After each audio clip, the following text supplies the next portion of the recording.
The altar was covered in dried blood beneath blazing red torchlight. Hundreds of priests knelt along the stone steps below, their chants rising endlessly, like waves that never stopped crashing. At the center of the altar, a golden dagger trembled in my hand, its blade pointed directly at the Pharaoh's chest.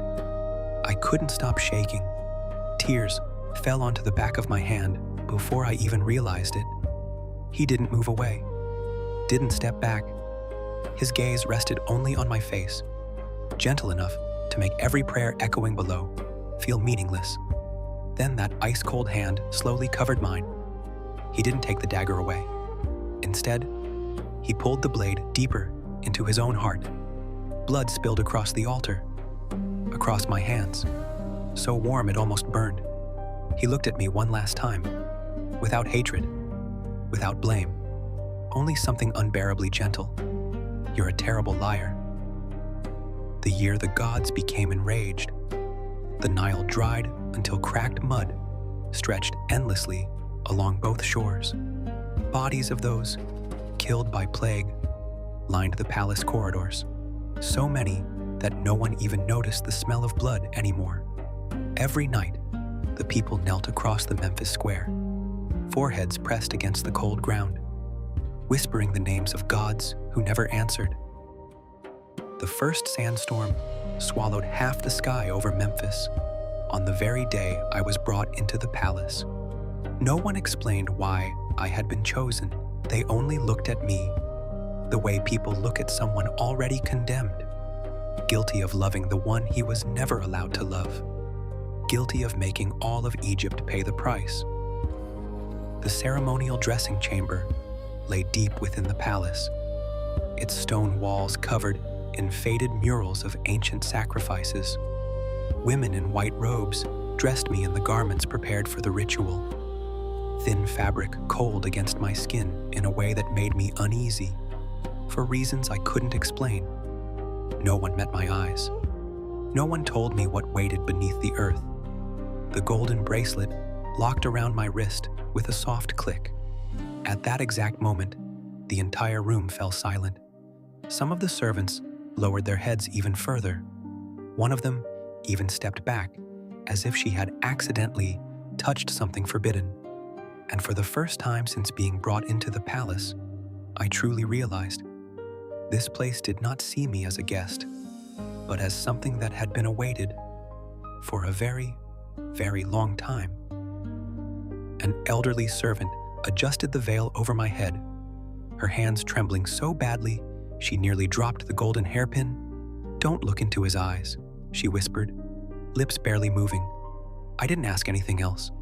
The way everyone avoided even speaking his name, as if the sound itself could bring disaster, was enough to send a chill down my spine.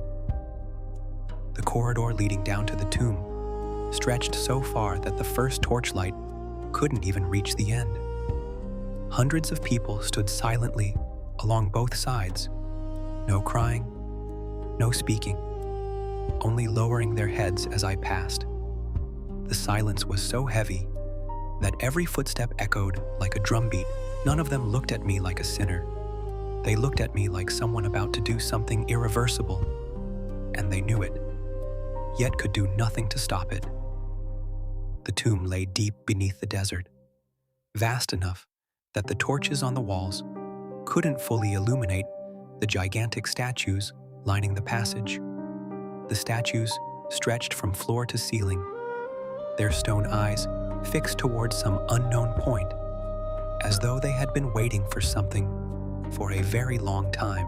Every footstep I took echoed through the darkness for far too long, like someone was walking behind me without ever letting me hear them clearly enough to turn around. The stone doors slammed shut behind me. The sound was so heavy, the ground shook beneath my feet for several seconds before falling completely silent, as though the outside world had just been severed entirely. Only then did I realize, from beginning to end, not a single person had come down here with me. The scent of incense lingered faintly throughout the tomb, not strong, not suffocating, just ancient, as though it had seeped into every layer of stone centuries ago. My body reacted strangely to that smell. My heart skipped a beat, not from fear, but from something closer to remembering, before my mind could understand what it was remembering. Before I could calm myself, the flames along the walls suddenly ignited one by one within the darkness, slowly advancing toward the end of the corridor. The final chamber of the tomb revealed itself as the firelight spread wide enough. At the center stood an enormous black stone sarcophagus, tall enough to reach a man's chest, long enough that it took several seconds for my eyes to travel from one end to the other. Around it stood hundreds of smaller god statues bowing toward it. Every single one bowed, without exception, as though worshipping whatever lay inside. I stopped at the entrance and understood, without anyone needing to explain, why no one had dared speak that name again for so many years. The golden chains wrapped around the sarcophagus suddenly trembled, a very soft sound. So soft I thought I had imagined it. But then it came again, and the massive stone lid, weighing hundreds of pounds, slowly began to move, centimeter by centimeter. Within the absolute silence of the chamber, the sarcophagus lid opened completely. There was no smell of decay, no mummy, nothing resembling what I had imagined. The first thing I saw was a hand, long fingers, skin pale as stone, resting calmly against the edge of the coffin, like someone who had just awakened from an ordinary sleep. He stepped out to the sound of golden chains dragging across the stone floor. Long black hair spilled over dark golden robes, untouched by a single grain of dust, as though 300 years had never existed for this man. He was beautiful, in a way that no longer belonged to the living. And that was the most terrifying part, not the fact that he had just emerged from a coffin. He descended the final stone steps, firelight reflecting off his black hair and the gold woven into his clothes. I stepped back instinctively, but those dark golden eyes held no killing intent, no anger, only something so empty and unbearably lonely that my chest tightened even though I didn't understand why. "So you finally came back." His voice was quiet within the empty chamber. Those words were not meant for the stone walls, nor for the bowing statues behind him. They were meant for me, as though he had held them in his mouth for hundreds of years, waiting for this exact moment. Behind me, the stone doors slammed shut with a long, echoing roar. I told him I wasn't the person he was looking for. He only stepped closer slowly, then raised a hand to touch my face, so gently it felt like he was confirming something even he himself didn't dare believe. His hand was unnaturally cold. There was no warmth of the living in it. I stood completely still, too afraid to even breathe. The way he looked at me was not the gaze of a predator, not the gaze of a monster. It was the gaze of someone who had waited too long, so long he had forgotten what exactly he was waiting for, leaving behind only the habit of waiting itself. I remained frozen in place, even while every instinct screamed at me to run. He led me away from the grand chamber, through another corridor buried even deeper underground. The candles here still burned, despite no one having replaced them for centuries. The hallway was enormous, its walls covered from floor to ceiling in carved hieroglyphs, detailed enough to make one thing obvious. This was not a passageway. This was history buried beneath the earth. And the deeper we went, the more I realized this place did not resemble a tomb. It resembled a palace built for someone who had never been allowed to die. The people above still believe you're protecting Egypt from beneath the earth. I spoke while staring at the statues, carved with his name stretching endlessly along the corridor. He stopped walking, looked ahead for a very long time. Then he laughed, not happily. It was the kind of laugh someone makes after hearing something both cruel and absurd at the same time. Protecting them? His voice was low and hollow. They never even allowed me to die. The underground palace revealed itself at the end of the corridor. A vast expanse of black water stretched across one side, reflecting candlelight onto the stone ceiling like an inverted sky. Gigantic stone pillars lined both sides of the hall, every inch plated in gold that glimmered dimly within the darkness. It was beautiful enough that I stood frozen at the entrance for a long moment, not because I was afraid, but because I never imagined a place meant for the dead could look like this. There were no soldiers, no servants, only the sound of 2 sets of footsteps echoing through a hall so enormous, it felt as though we were walking inside someone else's memories. Everything here was perfect. The candles still burned. The water remained clear. The gold still shone. The only thing missing was life. "Why don't you leave this place?" I asked, while looking at the candles burning steadily throughout the great hall, unmoving, never dimming, as if they were being kept alive by something other than ordinary oil or wick. He looked toward the black water. "I can't." He spoke so slowly, it sounded like he had lived with that answer for hundreds of years. I saw them when the candlelight hit at the right angle. Dark crimson symbols carved across his wrist, running along the veins like chains drawn directly beneath the skin. Not tattoos, not scars. They had depth to them, as if they had been engraved from inside the flesh itself. Instinctively, I reached out to touch them, and every symbol lit up at once like embers glowing beneath ash. The moment the red symbols on his wrist flared because of my touch, the black water in the hall suddenly rippled. There was no wind, yet from beneath the surface, a soft knocking sound echoed upward. Knock, as if something had just realized I had returned. He grabbed my hand immediately, hard enough that I could hear his breathing fall out of rhythm for a few seconds. "Don't touch that again." His voice was low and restrained, but something underneath it slipped through anyway. Like he was forcing down a reaction far stronger than what appeared on the surface. I watched the dark crimson symbols slowly fade after he released my hand. The man who once made all of Egypt kneel was now bound inside his own tomb by chains invisible to the eye, and he looked at it with the calmness of someone who had accepted it a very long time ago. No rage, no pain, only calm. That frightened me more. "What is keeping you here?" His gaze turned colder, not with anger, but like the question had touched something inside him that had taken years to grow, used to hurting.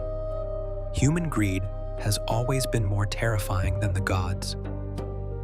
The painting chamber lay deep beneath the underground palace, its doors locked, though the latch had rusted enough that a gentle push was enough to open it. Hundreds of paintings covered the stone walls, from floor to ceiling, flickering candlelight reflecting across faded colors. Every single one portrayed the same person, dressed in white temple robes, either turning away or staring directly at the Pharaoh with an unreadable expression. I stood in the middle of that room, unable to breathe for several seconds, because the face in those paintings looked so much like mine that my hands began to shake. "I told you not to come in here." He was standing at the doorway before I even realized it, his voice quiet. Yet for the first time, something close to anger hid beneath it. Not anger because I broke a rule, but because I was seeing something he never wanted me to see. He stepped toward the largest painting hanging in the center of the room and stood there silently for a long time. The candlelight flickered across the painted face, a face terrifyingly similar to mine, and the version of him inside that painting looked at that person with an expression I had never seen him use for anything else in this world. His name was Ka. His freezing hand brushed lightly against the old paint on the stone wall, so gently, as if afraid of breaking something far more fragile than stone. The priest most beloved by the gods of Egypt. He paused briefly, and the man condemned for daring to love me. "Do you hate him?" I asked very softly. He looked at the person in the painting for a long time, those dark golden eyes impossible to read, neither sorrowful nor indifferent, only so deep it felt like they held more than 300 years inside them. If I truly hated him, I would not have waited all this time. The first memory came at night, not like a dream, but like a door suddenly opening inside my head. The desert sunlight was so bright, it hurt my eyes. The wind from the Nile carried the scent of damp earth, and somewhere nearby, water was flowing softly. Then a warm hand, not cold like it was now, rested on my shoulder from behind. I woke with my heart pounding violently, and the feeling that I had just lost something important. The banks of the Nile in that memory, reeds reaching up to the waist, the early morning water, smooth as polished bronze. I sat on a rock near the edge of the river, my hair messy from the wind, while he rested with his head on my lap, like an ordinary man taking a break after a long day. No generals, no priests, no soldiers, just the two of us and the sound of flowing water. And both of us knew a moment like this had never been allowed to exist. "We'll leave," he said it that morning, with his eyes still closed, his voice calm enough to sound like he was talking about the weather. "Leave for where? Anywhere without sacrificial fires." I stared at the sandbank in front of me for a long time, without answering, not because I didn't want to, but because I already knew. A king could not simply stand up and walk away, no matter who he was. When the drought came, the temple already had a name prepared to blame, not him. An immortal Pharaoh was still useful. Me, a priest who dared to love his king. A love between two men that enraged the gods. Ka, the priest most trusted by the temple, had betrayed the gods by placing his feelings for a mortal above everything else. The story spread faster than the plague itself, because people needed something to believe in. The temple's judgment was not an ordinary execution, because I had defiled his sacredness with my love. I would be the one forced to end his life with my own hands before the altar, so all of Egypt could witness that even the person closest to him had turned against the blasphemous king. The temple called it atonement. I called it the cruelest thing I had ever heard, yet I still nodded, because if I refused, they would kill him in a far worse way. The night before the altar ceremony, he came to find me. No one knew, and no one was allowed to know. The two of us stood atop the palace roof, overlooking Memphis Square, smoke rising from the sacrificial fires below. "I can destroy all of this," he said, "and Egypt will die," I answered. He fell silent. The desert wind swept past, carrying smoke and sand with it, and both of us knew this was our final night. "Do you know what I'll have to do tomorrow?" I asked, my voice steady, even though my hands were trembling. "I know. And you'll still come?" He looked at me for a very long time, dark golden eyes reflecting the firelight from the square below, warmer than I had ever seen them before. "I will come because I know." I couldn't sleep that night. I sat alone beside the water inside the palace grounds, staring at the dark surface beneath the moonlight. My hands clenched tightly together. No prayers, no tears. I only sat there with the golden dagger they had given me resting beside me, gleaming coldly under the moon, trying to convince myself I was doing the right thing, but I couldn't. The memory ended there. I woke with my heart beating chaotically in the darkness of the tomb. He was still sitting beside the bed, asking nothing, explaining nothing, only sitting there as though he had been sitting like that for 300 years already. "You know what I'm seeing in those dreams," I said. It wasn't a question. "I know," he answered softly. That night I stared at the dark crimson symbols on his wrist, still glowing faintly, even while he sat perfectly still, like something that never truly went out. And for the first time since I stepped into this place, I realized I was afraid. Not afraid of him, not afraid of the curse, but afraid of what I was about to remember. The altar of Memphis in my memory, so vast that from above it looked like a red square swallowed by a sea of people. 4 massive fires burned at the 4 corners, black smoke twisting upward, like pillars reaching into the sky. Tens of thousands crowded the square, their faces carrying a mixture of devotion, fear, and desperate hope that today's ceremony would make the Nile flow again. I stood at the center of the altar, in white ceremonial robes, so small it felt as though the scene around me could swallow me whole. The high priest proclaimed the accusations, his voice echoing across the square, amplified by the stone walls and the silence of tens of thousands. The Pharaoh had defied the gods. The Pharaoh no longer believed in the gods. The Pharaoh wished to abandon his throne and flee with the one who had seduced him. And Ka, the priest who had stained sacredness itself with forbidden love, would stand before all of Egypt as witness, would bear witness with the blade.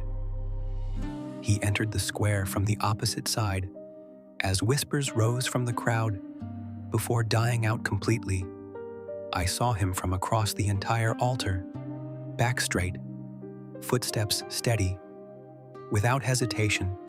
The moment he entered, his eyes found me and stayed there, not looking at the crowd, not the fires, not the high priest screaming curses at him, only me, as though I were the only thing existing in that entire square. "I don't love you anymore."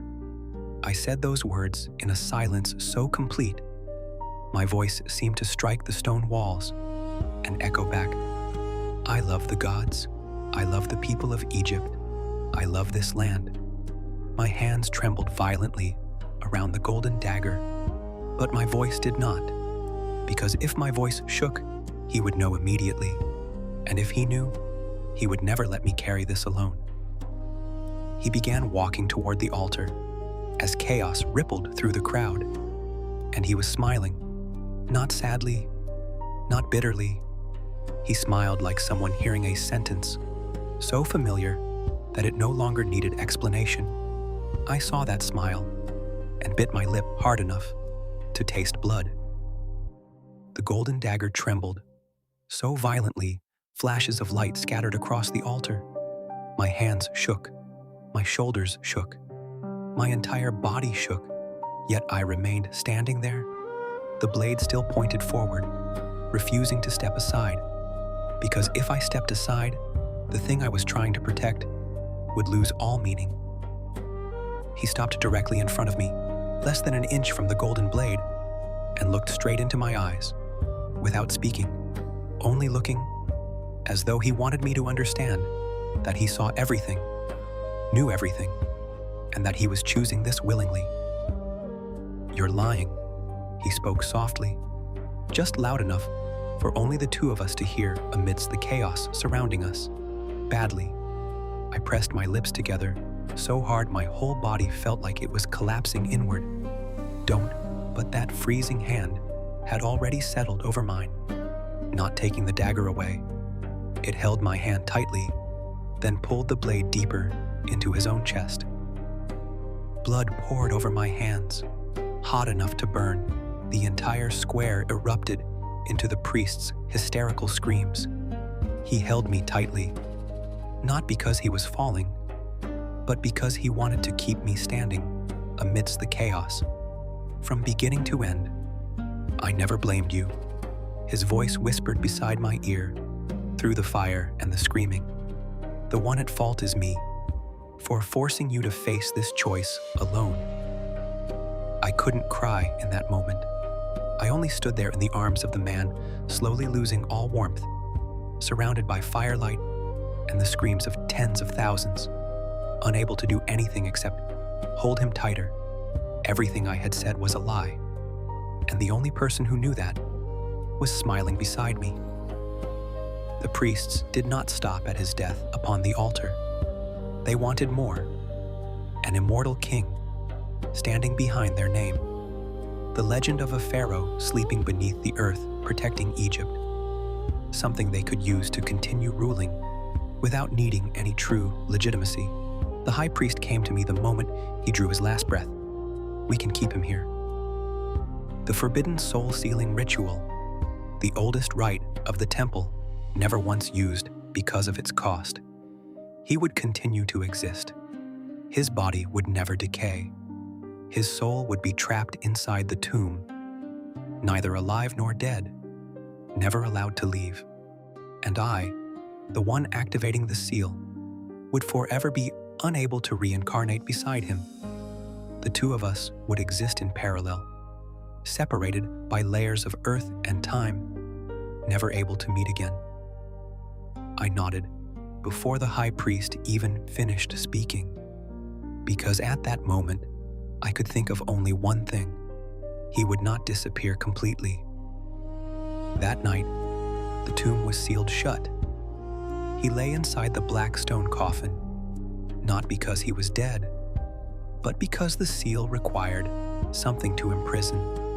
Golden chains, wrapped around the coffin, glowed within the darkness, while dark crimson symbols began spreading from his wrists across his skin. And I stood outside the slowly closing stone doors, dried blood still staining my hands, listening to the sound of chains tightening from within, until there was nothing left to hear. Right before the tomb doors closed completely, I heard another sound besides the chains, not his voice, screaming, hundreds of voices layered over one another from inside the black coffin, as though more than one soul had been trapped within it. But at the time, I was too broken to understand what that meant. I woke inside the tomb with my face soaked in tears, my hand clenched so tightly around the bed curtains that my fingers had gone pale. That memory had not felt like a dream. It had weight, scent, even the sensation of hot blood on my hands that still lingered after waking. He stood beside the bed, watching me silently. You remember now. I did this to you, I said, my voice breaking. I'm the one who trapped you here. You made the best choice you could at that time, he replied, his calm voice hurting me more than any accusation ever could. You were imprisoned here for 300 years. I know, because of me. He looked at me for a very long time, those dark golden eyes holding no hatred, no blame, only something so gentle it made my chest ache. If you could do it again, would you still walk onto that altar? He did not answer immediately. He only lifted a hand to touch my face, so lightly it almost carried no weight at all, then spoke softly. I came because I knew. The exact same words from the night before the altar, 300 years ago. I closed my eyes and could not say anything more. The final memory came the following night. I didn't need to touch anything, didn't need to drift half asleep for it to appear.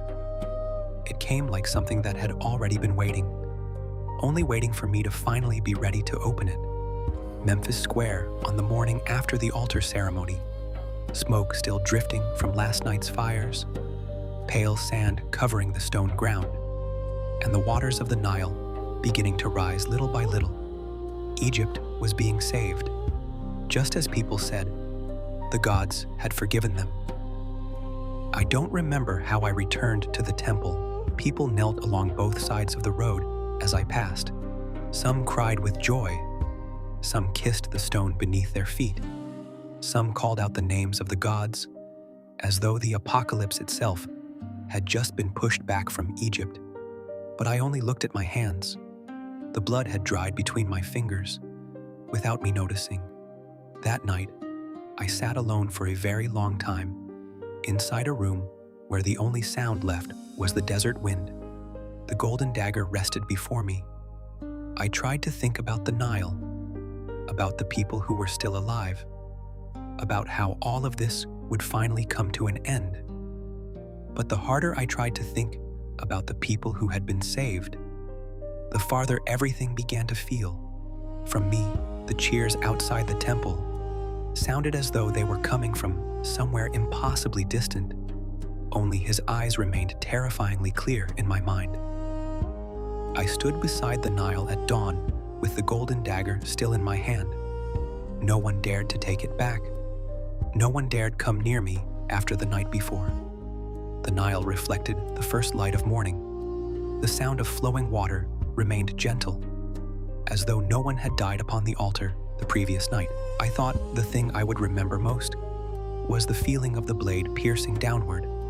But what would not leave my mind was the look in his eyes when he walked toward me. No fear, no hesitation, as though from beginning to end, he had never believed the words I said. I thought I would be able to keep living if Egypt was saved, but that morning I finally realized he was not the only thing that died upon the altar. The memory refused to show me the final moment.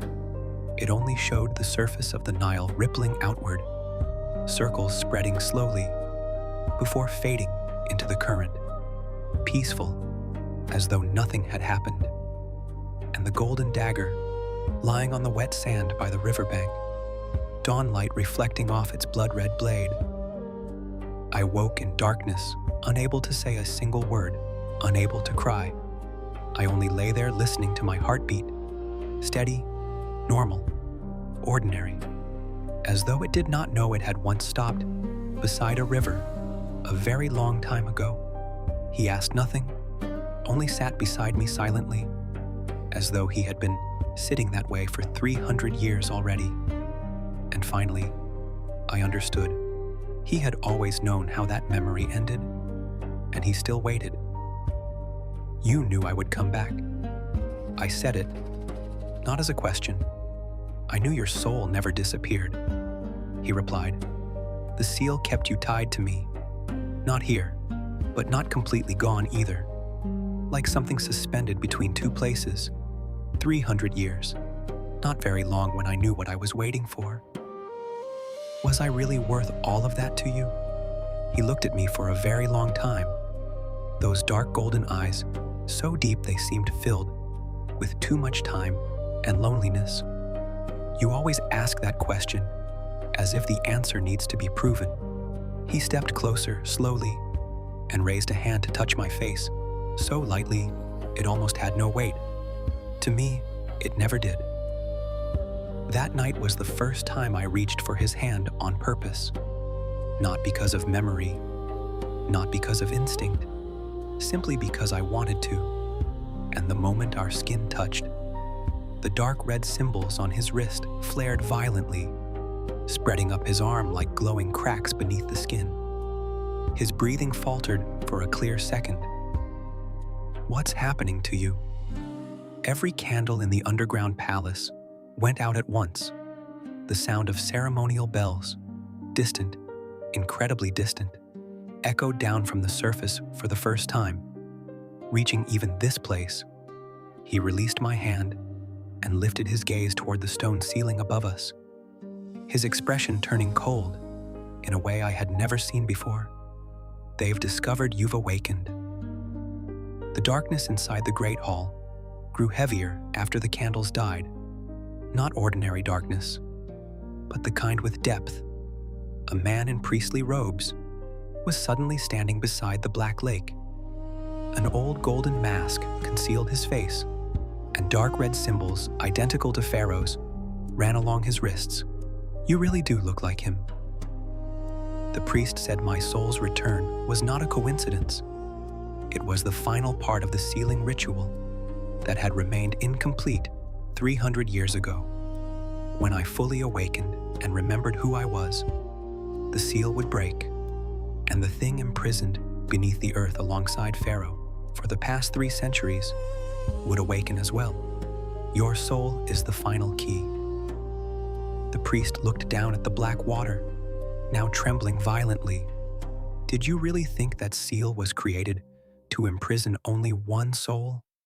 A quiet laugh escaped beneath the old golden mask. 300 years ago, the temple didn't seal only him. They shoved an entire hell inside him. The water slowly began turning dark red. The hatred of tens of thousands who died from drought, war, and plague. All of it was forced down here together with him. I stood frozen. They weren't imprisoning a king beneath the earth. The priest lifted his head toward me. They were imprisoning a god that had been ruined.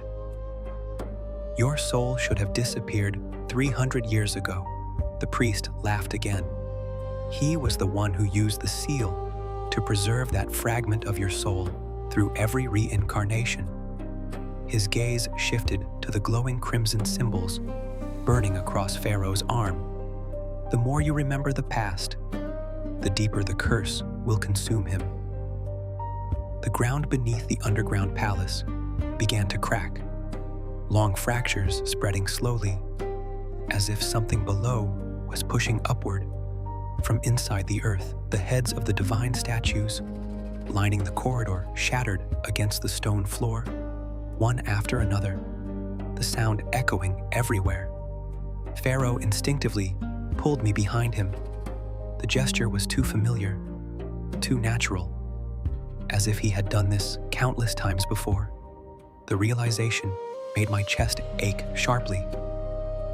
"You knew from the beginning, didn't you?" I said, my voice trembling. "You kept me beside you, not so I would remember the past, but to protect me from this." He stayed silent, long enough for the silence itself to become the answer. "I already failed," he said with a bitter laugh full of self-mockery. "From the moment you stepped into this tomb, the ritual began again." The priest burst into mad laughter as the great hall shook violently around us. "That's right. This time, the thing beneath us will truly be born." And the instant those words ended, the entire ground exploded with a horrifying roar. The great hall plunged into bottomless darkness. From the abyss that had opened below, a gigantic black hand slowly began to rise. The thing emerging from the abyss had no complete form.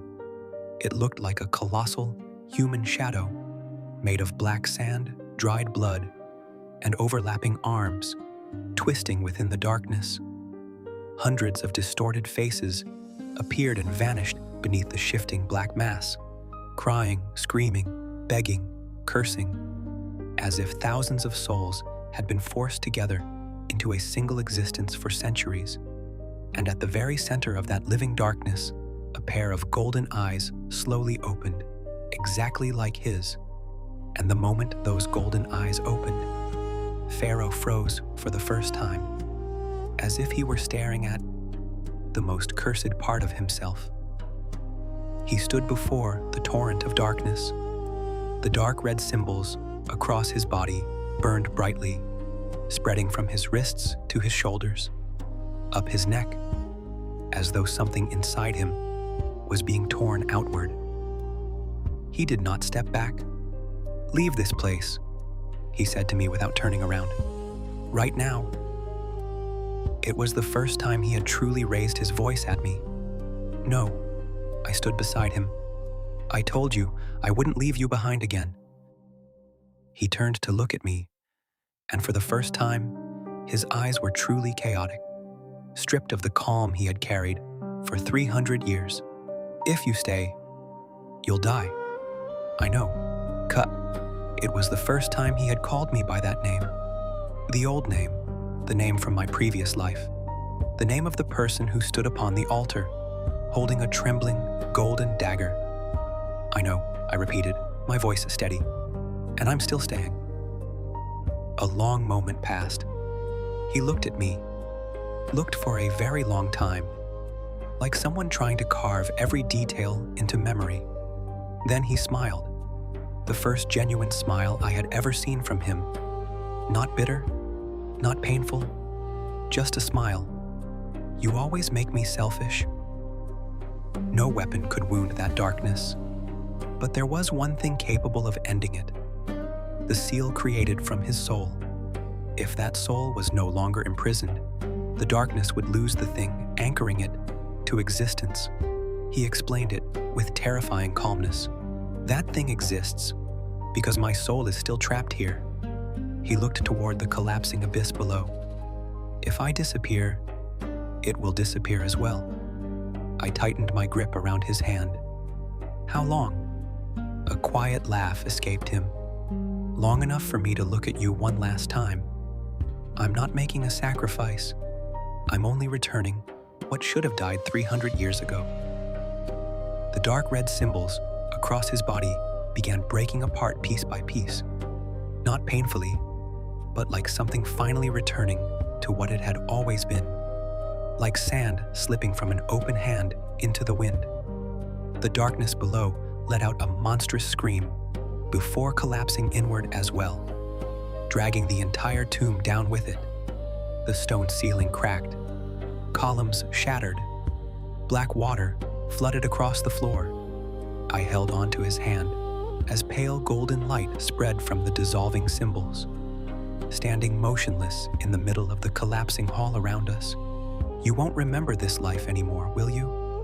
No. He laughed softly. But I'll recognize you.